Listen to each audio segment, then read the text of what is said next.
Welcome back to the American Dream. I'm your host, James Nastis, and today we're going to take a look at the darker side of Washington, a world where secrets are currency and intrigue and deception are forms of art. So join me as we take a tour of the shadowy world of international espionage right here in our nation's capital.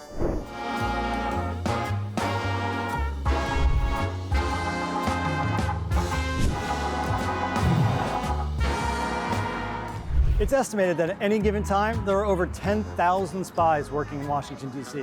So it's no surprise that it's here where you'll find this, the International Spy Museum, the only museum of its kind dedicated to the tradecraft, history, and contemporary role that espionage plays in our society. Behind this facade, there's the largest collection of spy gadgets, documents, photographs on public display anywhere in the world. And we've been lucky enough to score an invite inside.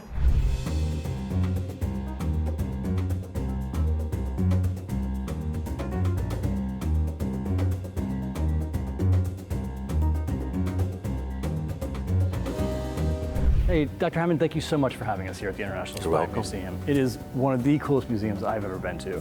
And to make it even cooler, we are here surrounded by all of these Bond cars. You know, James Bond forms the foundation of kind of what a lot of people know or think they know about spying and espionage.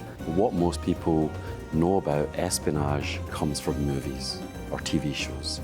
But Bond, of course, is the original example. So the guy who wrote the Bond novels that all the movies are based on, or most of the movies are based on. In World War II, he was actually a key player at the heart of British intelligence. People speculate about what role that part had on what he was writing. So some of it is completely fantastical, right? Invisible cars, 7 feet tall men with steel teeth who chase after you, those types of things. Some of the other stuff is true. Some of it reflects what's happening in the world at the time.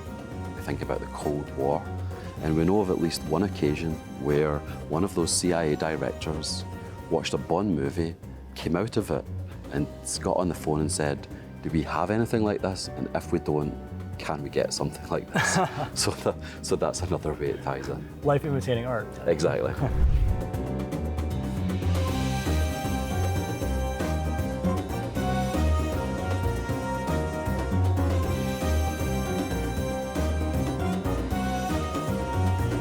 How cool was that? I wish we could have stayed longer, but we have other sights to see and other stories to uncover. Next, we're heading to the quaint little neighborhood of Georgetown, right on the Potomac River, which has set the scene for countless spy stories over the years.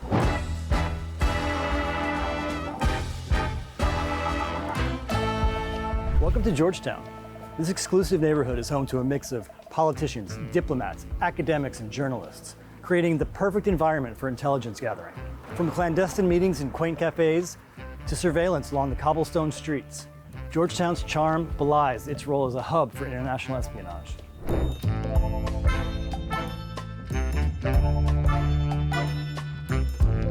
It's here on the outskirts of Georgetown, where Aldrich Ames, the notorious CIA counterintelligence officer turned Soviet and Russian spy, signaled his handlers that a meeting was necessary by marking a mailbox with a white piece of chalk.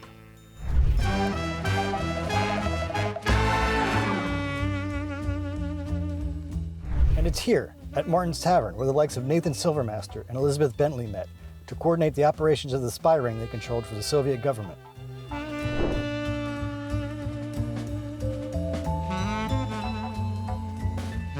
Within a 10-minute walk of Martin's Tavern, you'll find the homes of no less than a dozen spies, including Alger Hiss and Lachlan Curry, as well as the homes of more than one director of Central Intelligence.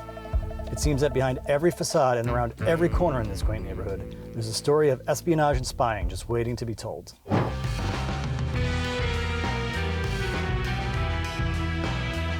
Thank you so much for joining me today on our tour of the shadowy world of international espionage here in Washington, D.C.